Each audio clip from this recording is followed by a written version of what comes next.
Hey, closet busters and bold move makers. It is time once again for Life Uncloseted. So I want you to gather around because it is time once again to kick down those closet doors of your life. We're here to escape our BS, explore our fears, and elevate our self-expression. I'm your host, Rick Clemens. I'm the bold move expert and that coming out guy who's going to take you to the party, the pulpit, the wake, and back to the party of living your life uncloseted. So come on along with me and grab hold of yourself and get ready to step out, step up, and step into facing your fears, making your bold moves, and living life without apologies.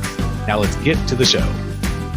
Hey, Life Uncloseted family. It is time once again to come out of those closets of our life. I'm your host, Rick Clemens, and I know some of you are going to really get this, and others of you are going to go, I'm not sure that's ever happened to me, but sometimes it's our own mindset that gets us trapped in our closets. And then we get into those closets where somewhere in our work life or our career or in life in general, but I see this so often in careers and what we do for our work. And suddenly we're just like, I'm showing up for the paycheck. I come do what I do. I check out. I get that done. I do what they ask me to do and da-da-da-da-da. Now, the other side of that fence can be they expect you to show up. You just come do your work and you just get your paycheck. But sometimes it's about realizing there's more to this, and all I've got to do is shift my mindset. All I've got to contribute in the organization is starting to help shift their mindsets and start looking through things in a different lens, even if looking at something that we've all seen numerous times. Every time we go pee somewhere, we see something completely different than we ever thought possible. Now, I'm sure you're wondering where we're going with this conversation today, and I'm going to be honest with you. I have no freaking clue. All I know is I got to speak with Tania Katan on the World Domination Summit stage not long ago. She kicked booty. She had me rolling in the aisles, literally. I was like sitting back in the back stage area at times, and then I was out in the audience, and I'm like, I am laughing so hard I think I'm going to roll down the stage. But what I love about what she brings to her genuine self to the world is that she just shows up and she does what she's meant to do, and she kind of trespasses all over the place to make things happen. So without further ado, I want to bring in my new friend Tania to the Life Uncloseted podcast. So welcome, girl. Glad you're here. Thanks for having me, Rick. A pleasure. Yes. And we did have a lot of fun there in Portland for that little short time we were there, dinners and laughing and all that good sort of stuff. But then you got on stage and the story began to unfold. And I want to just start with the whole creative trespassing thing, because that's kind of what you are now known for. And this name alone just conjures up so much in minds. I'm curious, when you say that, what is some of the reactions that people start to give you? Before we give everybody the story, what is a typical reaction somebody has when they're like, oh yeah, I'm Tania Katan, and I have this little thing called creative trespassing? It induces intrigue immediately. And that's kind of what, at some point in my life/career, people kept asking me, so what do you do? Because I would work in all these different industries, like in technology and in arts and culture and in bagging groceries and all kinds of stuff. And yet I brought the same things with me everywhere I went. I brought a sense of wanting to connect to an audience, to clients, a desire to inspire, to bring humor and lighten up situations, and find ways to connect and further a collective mission. So about, I think 5 or 6 years ago, I started to think, well, what is it that I do that transcends a rigid title that could be on a business card? And I thought, I really, everything that I just said could be kind of couched in the word creativity, right? I'm creative, good umbrella. And then what do I do with that creativity? Well, I kind of sneak it into places where creativity is not overtly the mission or vision of the company or space. And then once I'm in there, people find out that actually this creativity brings layers that they didn't know were missing and now can't live without. And so to me, I started looking up words for what that means to sneak stuff in. Mm-hmm. And it's like smuggling and trafficking. And I'm like, well, I don't really do those things, but I do trespass. And so I put the two words together, creative trespassing, and I'm like, this is intriguing. And I kind of beta tested it out on people. And eventually, as you know, I wrote a book called Creative Trespassing, and the publisher were flipping over the title. Wow. I really loved it because it said two words that we knew, but when put together, it proposed some new meaning. So that's so interesting. I love it. If you, it's probably been almost a year ago now. My husband and I were out drinking wine. Surprise, surprise, because that seems to be what we do really well at. And I had been kind of screwing around with, okay, I have this business. I'm a coach. I speak. I wrote a book. I'm writing a second book. All this stuff is good. I have this podcast. I didn't have the new podcast yet, but I had lots of different things happening. But one of the things that drove me nuts is I go to conferences, and the typical, let's put that in a different wrapper. I go to association type conferences or business conferences. And of course, when you register, it's like, what's your name and what's your company? I'm like, oh, for God's sake, I don't have a company. I'm just Rick and I do these things, right? So I got really sick and tired of this whole company thing showing up. And here my husband and I are at this wine bar having wine. And it's kind of a unique one because it's a wine store and a wine bar.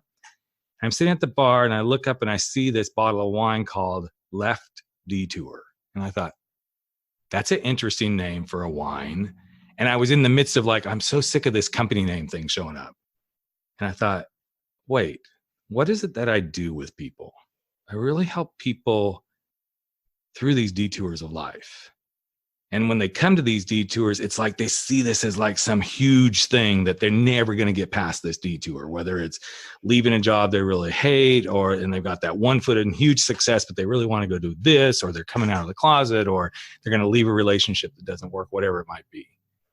And in that lovely little wine-induced state, I thought, I help people create the perfect detour. And that became my company name. Because it really kind of encapsulated the same thing that you said, that creative trespassing is it's so intriguing to me. And when I say, hey, yeah, my company name is Perfect Detour, people are like, and what is it that you do?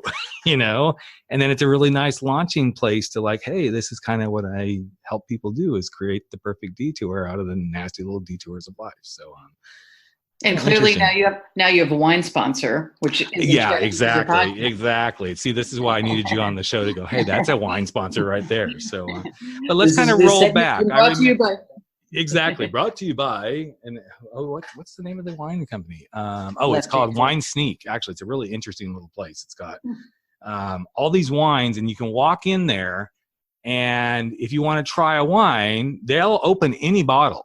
They don't care. Well, yeah, they pretty much don't care. But if they open the bottle, you have to at least pay whatever the glass price is to have that taste. So you basically buy a glass of wine on any bottle.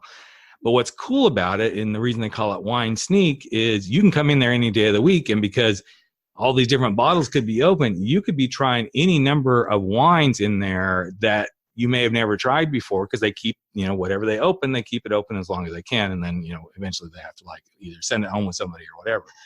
Kind of a cool little space. So I don't know how I got so far off on that, but, so let's go before the trespassing thing. There was something obviously that I know from watching your story and everything. You kind of started feeling this trespassing thing, even in your own personal work when you were working in the art world and all this sort of stuff. You felt like you were pushing that envelope. And has this always been something that you felt like you've done, Tania? Well, yeah. And since this is your podcast listeners, hello, everyone, are expecting a coming out story, I'll give you my coming out story. Yeah. So when I was, I think 14 years old, or 15 years old, I applied for my first job at a place in Arizona called Snow Oasis, which was neither in snow nor an oasis. It was a shack in the middle of an asphalt parking lot that sold shaved flavored ice. And I applied for a job because it was right down the street from me. And I loved eating the ice, so I assumed I would love selling it just as much. And so I went in for my interview, and in is a misnomer. I sat outside of the shack on a picnic bench with the boss, Alan. And Alan was interviewing me for the first time. It was my first professional interview. Right. And so he was asking really hard, compelling questions like, you know, what do you, you know, why do you want to work at Snow Oasis? And I'm like, Alan, I love the product. And he's like, what do you think you can bring to Snow Oasis? And I'm like, a sense of wonder. That's what I can bring. And, you know, and he went on, and it was like he was sort of building up to the most difficult question. So he's like, how do you think you'll fit Snow Oasis into your studies at school? And I'm like, I don't study. So there, you know, and then finally, you know, he's like, well, would you be willing to make a 1-year commitment? And I'm like, totally. And the last question he asked, which was like the biggest question I could tell, because he sort of paused for a second and looked me straight in the eye. And he's like, Tania, where do you see yourself 5 years from now? And I'm like, without missing a beat, I said, on Saturday Night Live, sir. And his face went, you know, sort of flat. And he said, oh. And I only realized in retrospect that was clearly the wrong answer. You know, he wanted to hear from me like, 5 years from now, sir, I know what I see myself coming up with innovative snow flavors. Like, no way you can resist this strawberry, whatever. And that was really my first encounter with coming out as a creative person at 15 years old, and getting feedback from my potential employer that it was not okay to be creative in the snow industry. But I mean, you know, that this was the kind of artifice, the system that I would find myself in time and time again. And so, you know, I worked at Snow for a day, ate a lot of the product, didn't find selling it as compelling, and left the next day. But isn't it interesting to that point of people, and because I come from branding and marketing myself, so I totally get what you just said. It's like, we want you to be creative. We want you to do these creative things. And then there's this imminent but that hangs in the air. But we want you to do it in this container, and we want you to do it this way. And it's so fascinating to me that this happens in agencies around the world for some of the biggest clients, for some of the biggest museums. Like, we want to create this Oh, but we need to do it this way. Yeah, totally. I mean, that was one of the most compelling things that I learned, kind of bringing my creativity. So first of all, as like a little kid, I even knew that there was no way I could hide my inner creative wild child. There was just no way. Even when I tried to, I couldn't. So I brought it with me everywhere I went, regardless of how rigid the practices or procedures of places where I worked were. But what I realized in that, and in your, you know, in your observation, Rick, is that it doesn't matter, you know, if we work in a place or a field that's uniquely creative, we can still be uniquely creative within the work that we do. And so, you know, as you noted, I mean, I worked at a contemporary art museum. I worked in technology, and I've worked in fields that are foundationally pretty creative, and yet, you know, sometimes found the practices and procedures pretty rigid. And my job has always been, and what I've been most successful in doing, is breaking the rules. You know, and showing that there are other ways for being and doing your job. And by breaking the rules, you know, people get all rigid, like, I can't break the rules in my job. I work in the most conservative, you know, like I traded in my life for golden handcuffs and a key fob and a 401k and all that stuff. But rules are just really procedures for taking action. That's it. So if those aren't working, if they're not helping you or the company move forward, then they have to be broken in order to create new ones. And that's what actually, you know, at the end of the day, a lot of people might be listening, might think, you know, I'm not creative, but being creative is really just seeing systems or patterns that are working okay, and being able to disrupt or reimagine them. That's where creativity comes in. So you have to see rigidity in order to, you know, create a space and a pattern that is inviting to everyone, that disrupts this idea of rigidity. So, you know, it's interesting because so I'm going to do a little confession here. Until you kind of said that on stage at WDS, it didn't get me thinking about this. And then when I thought, you know, I'd really like to have you on the podcast, and we talked about it at that dinner that night. But then now that you've said it again, this entire podcast was born out of stepping outside of what the expectation is. It used to be called the Coming Out Lounge. And as my business grew and the coming out coach and doing that, and, you know, the stuff I still do, as it started to move along, I'm like, but there's something bigger here. It's not just this LGBTQ coming out experience thing. And then as I started pushing the envelope and saying, but everybody's got closets and everybody's got something they need to come out of, and everybody's got a coming out story, I started feeling the resistance. Oh, you can't do that. That's a LGBT. Well, at the time, that's a gay thing. You know, it's a gay thing. I'm like, well, no, it's not a gay thing. It's like, there's lots of things that, you know, suddenly somebody comes home and goes, okay, I need to confess I've had an affair. They just came out of the closet. They had an affair, right? And then when I made the decision a year and a half ago that I'm going to go bigger with this, I don't just want to be doing the coming out stories that we expect. I want to do the coming out stories that people don't expect. And this, what you and I are talking about today, is a perfect example of the rules are just there to help us move things along and take action, but they're also there to, like, let's divert and let's show something differently. So, yeah, I mean, and look, here's the deal. If something, you know, the phrase, and now that's cliche, tried and true. Yep. So if you already know, if you've already tried it and you know it works, why not try something else? I mean, right. This is, you know, and this is the litmus for me that I'm doing my job well. And this might be a good tool for those who are listening, who are thinking, well, I want to challenge the rules of my job, but I don't know how comfortable I feel. You know, if you receive a little bit of pushback, that's how you know you're on the right page. And you know, for good, bad, or worse, the more that we kind of challenge norms or patterns, the more we receive pushback. People don't like change. Change is hard, all that kind of stuff. And yet I can tell you, because my job now is going into companies and conferences and challenging them. Like, you know, Expedia brings me in, Etsy, right. Google, Amazon, all of them want me to push back. They're bringing in people like myself to speak and consult and say, hey, you're doing that well. And what about this? And then they're like, that feels uncomfortable. Okay, thank you.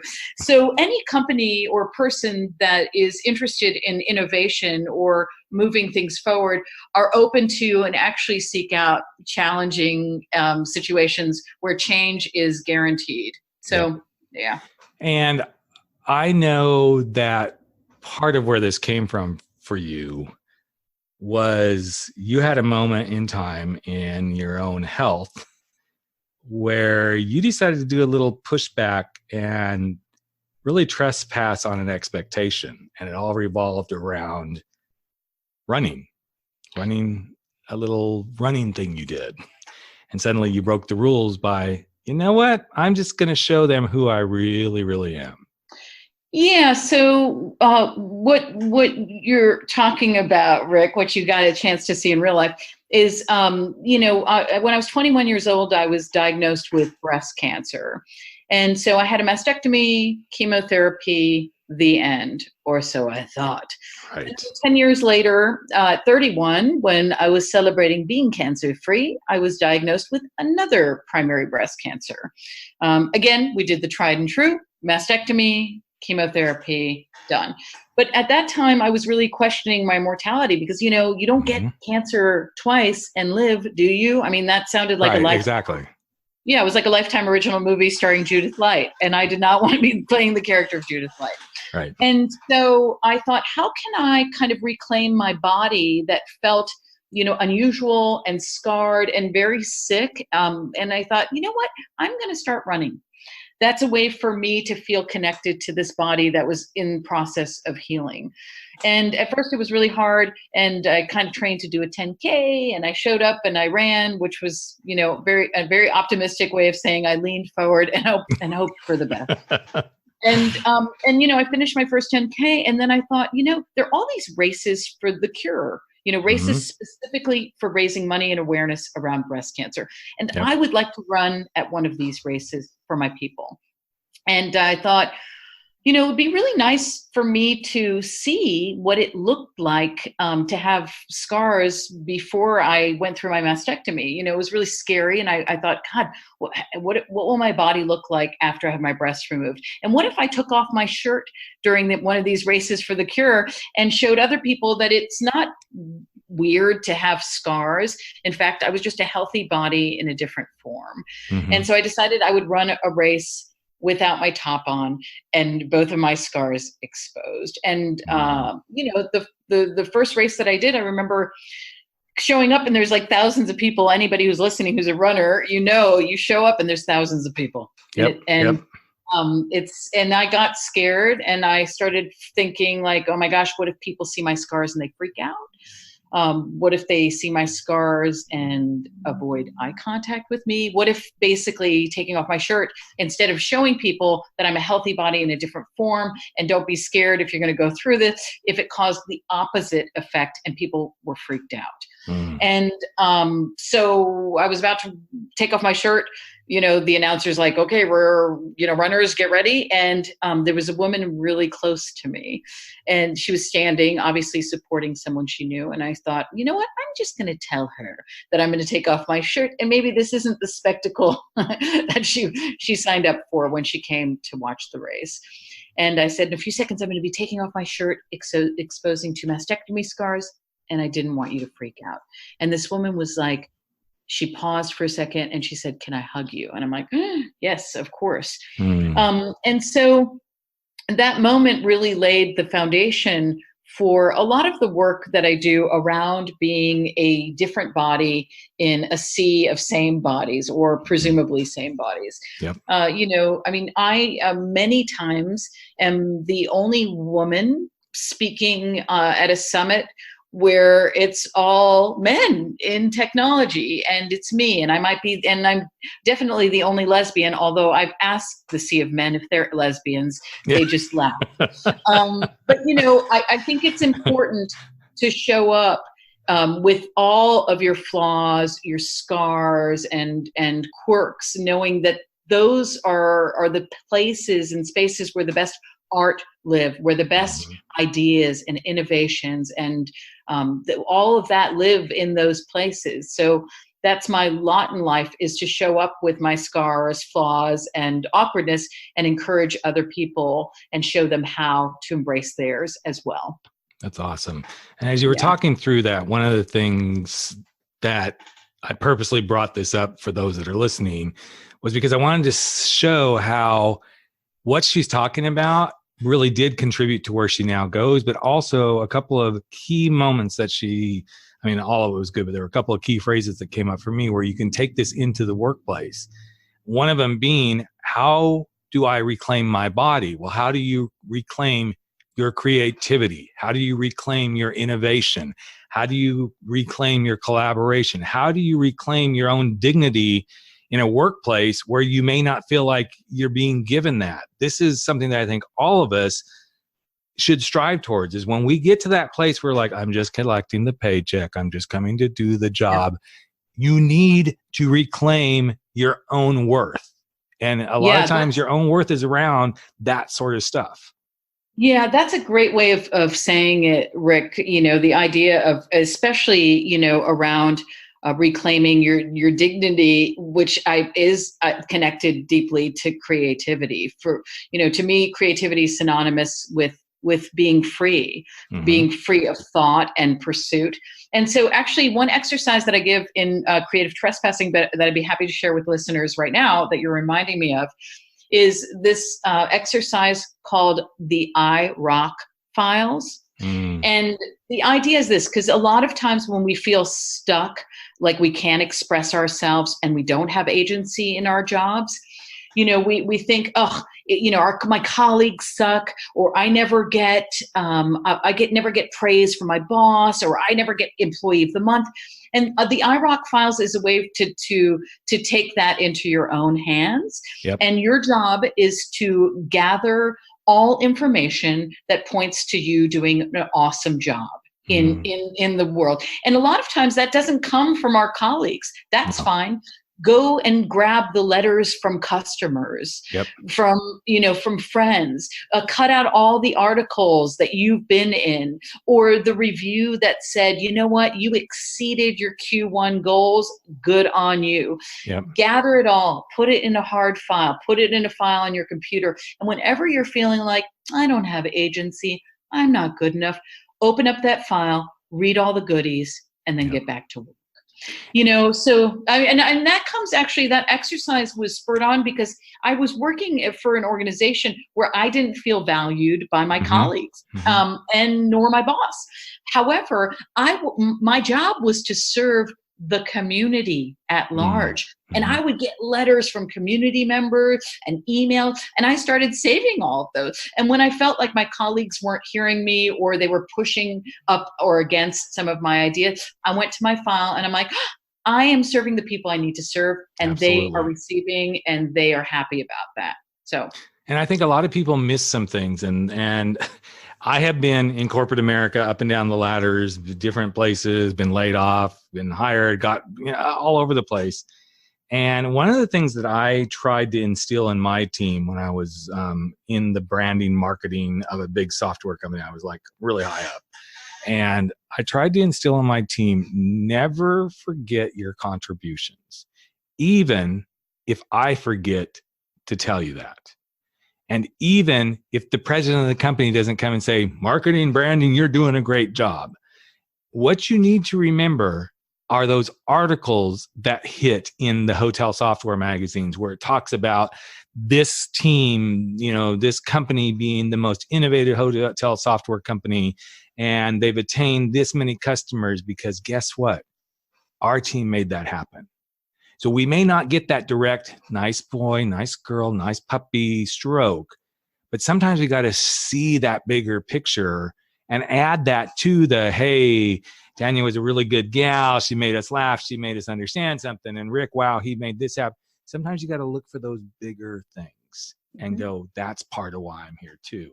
The other thing you said that I thought was really an interesting truth and then an interesting metaphor for the work environment or anything. I mean, heck, I'm a solo entrepreneur, and sometimes I got to go, okay, I love you, Rick. You're doing a great job, man. You're just doing good stuff.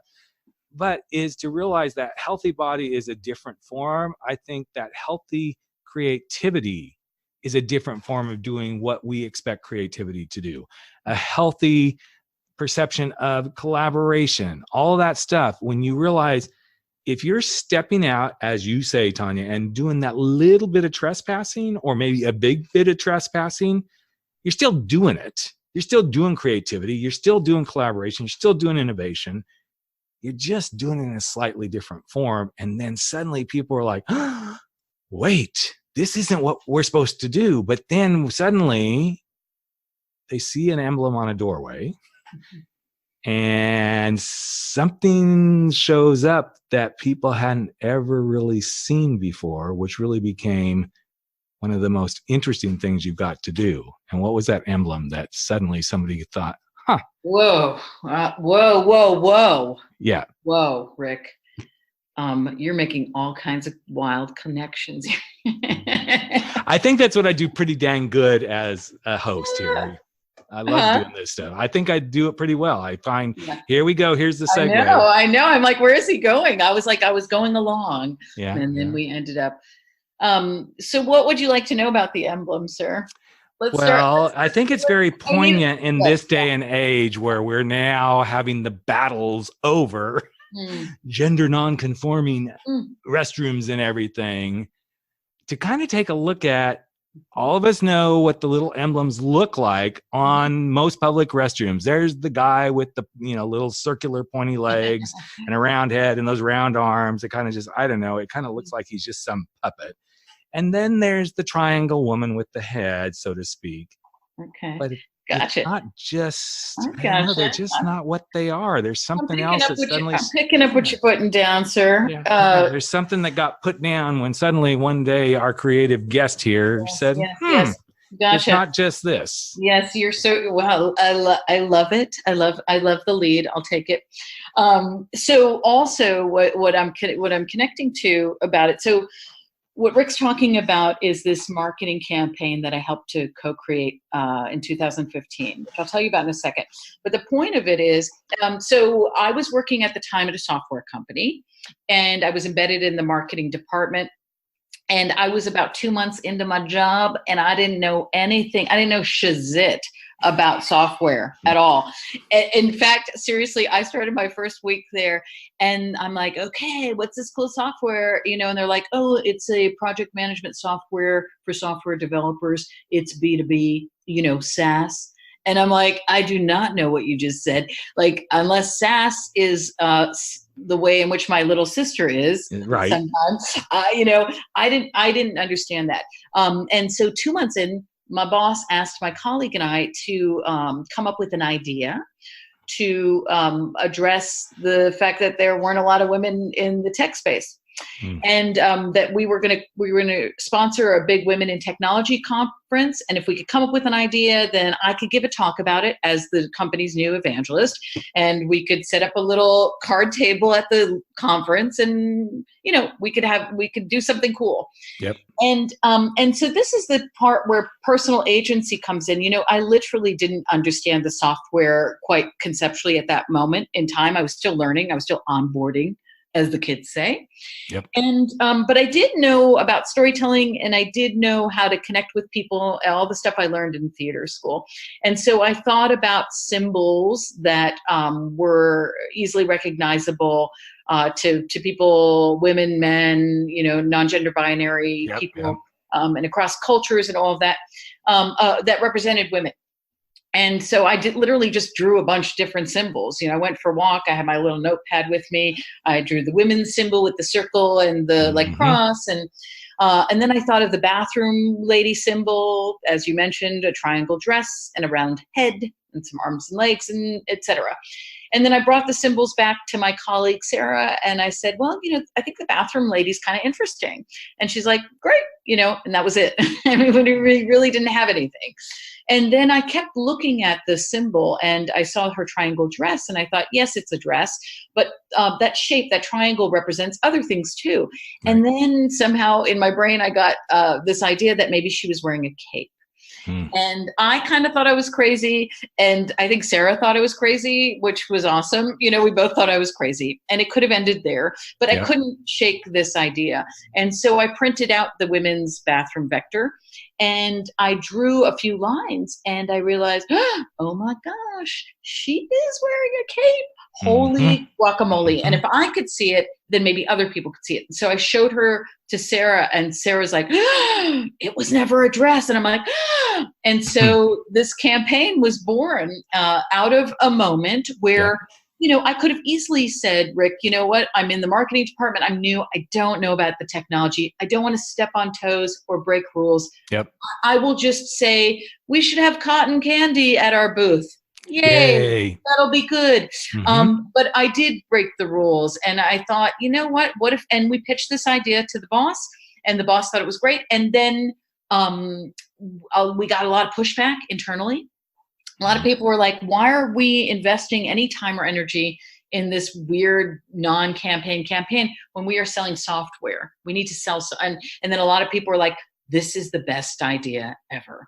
And so that push and pull was an indication also that we were on the right track. Yep. And so we launched the campaign at the Girls in Tech Catalyst Conference in 2015.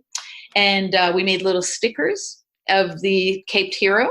Yep. And I gave a talk about gender equity, and then it went viral, as the kids say. Exactly. Somebody took an image photo of the sticker and wrote "cannot unsee" and put it on Twitter, and the rest is history. Yeah. And I think it brings us full circle to where we started, because one of the first things you said when we started chatting, as we do, you said breaking the rules shows you there are other ways. And you showed there was another way to see that image. There was another way to perceive that image. And I hope that what people are taking away from this conversation today is you have the right and the power and the choice to break the rules your way and to see things in other ways. And I know for both of us, as people in the LGBTQ community, we do that on a daily basis. We don't make it, neither one of us. I mean, I guess I do more than you, but I'm to the place in my life where I don't make that part of my daily conversation, but it informs me. And it informs me not only in my own life, but it informs me, as I already kind of indicated in this interview, how it informed me to expand from the Coming Out Lounge to the Life Uncloseted brand. Because it informs me to go further. It informs me to break that rule. It informs me to go, what else can I see if I take away this perception? Yeah. And I think that's why, well, first I loved you the minute I started talking to you and everything when we were at World Domination Summit. But one of the things that touched me the most was your ability to help other people become comfortable with trespassing in life. That's what it's all about. And it doesn't mean you have to go do it and be an ass or a bitch or a jerk or a dick or anything about it. It's, what if we do this? Let's make it a game. Let's see what we can do. Because I think all of us as little kids, at least I know I was a precocious little booger. I love to see how far I could push the envelope just to see what could happen. And the more I was able to dive into that, and when I get in my worst places in my life, when things are like, God, this sucks, trying to get another speaking gig or another client or whatever, I go back to the little boy who's like, but what if we played? And what if we pushed the envelope? What if instead of just sending an email to somebody saying, would you hire me as a speaker? You ask a question that has nothing to do with that and see if you get the response. Mm-hmm. And so as we wrap it up here, Tania, I just want to have you give one last, whatever comes to mind, why somebody should give themselves permission to go break the rules. What's your big piece of advice there? And I know we could go like, okay, God, he just dropped the bomb on her. This monologue. I mean, what, seriously? You want me to leave the last, oh my God, holy shit, man. Just think of this. This is your Saturday Night Live moment here. You're going to deliver. I feel like I'm tripping. So, look, here's the deal. First of all, I want to respond to your monologue and not necessarily give the one the elevator pitch at the end, because I think what you're saying is really interesting. Part of being in the LGBTQIA community means that in many ways I've been an outsider, whether it's because I'm a part of that community, or I grew up really poor, or I wore eyeglasses. There are many ways in which I felt like I was an outsider growing up. And it wasn't until I was an adult and in the working world that I realized the extreme advantage to being able to observe situations, people, and dynamics from the outside, that has immense value on the inside, and so I think that if people are breaking the rules and giving themselves permission to serve communities, organizations, their purpose in the world, then they owe it to the world to approach that in a creative way. And one of the many exercises that I give in the book Creative Trespassing, it has to do with it was never addressed, the idea of shifting perceptions of everyday symbols and objects and situations we see, which is, take a symbol that you walk past every single day and turn it upside down. Turn it inside out, spin it around, see it in a new way. And when you do, come up with a campaign, come up with a new way of doing things in the world. And so that's how I've approached everything as an outsider on the inside. So, give yourself permission. Guess what? There are no permission cops. You are not going to get busted if you give yourself permission to enliven yourself and others. There's my elevator pitch. Creative trespass on that, Rick. Exactly. And she hit the nail on the head. And I'm so glad that the universal fairies out there, whatever you want to call them, the gods, whatever, brought us together so we could get to know each other for that brief time in Portland, and that we now had this time, because I believe what we do owe to the world is to bring ourselves fully to whatever it is we're called to do. And if that means we're meant to break the rules, then we break the rules. If it means we're to play by the rules, then we play by the rules. But I hope people bring fully themselves, because when you're fully being yourself, it is really, really super easy to live your life uncloseted. And before we wrap up, I'm going to say this, and Tania has no idea that I'm going to do this, but I love her book. I got her book. I've already read it. And so, as I'm known to do, anybody who would like a copy of her book, I'm going to give away 2 copies of the books to whoever sends me an email to rick@rickclemens.com from this podcast. I will get your name, your email address, all that good stuff, and you will get a nice little package from Amazon Prime for listening and saying, I want to read this book, because you need to read the book. It's amazing, whether you're doing this for work or whatever, just learning how to be a creative trespasser and letting what happens on the outside move into your inside so you can be more yourself is well worth it. So thank you. Super generous. Thank you, Rick. I love doing this stuff. So thank you. And thank you for being here and being such a great guest and putting a smile on my face once again. And I so appreciate you. A pleasure. Hey, Life Uncloseted family. Another episode of Life Uncloseted has come to an end, and it is time for all of us to sashay away and go face our fears, make those bold moves, and stand up to living our life without apology. But before you do, I've got a favor to ask of you.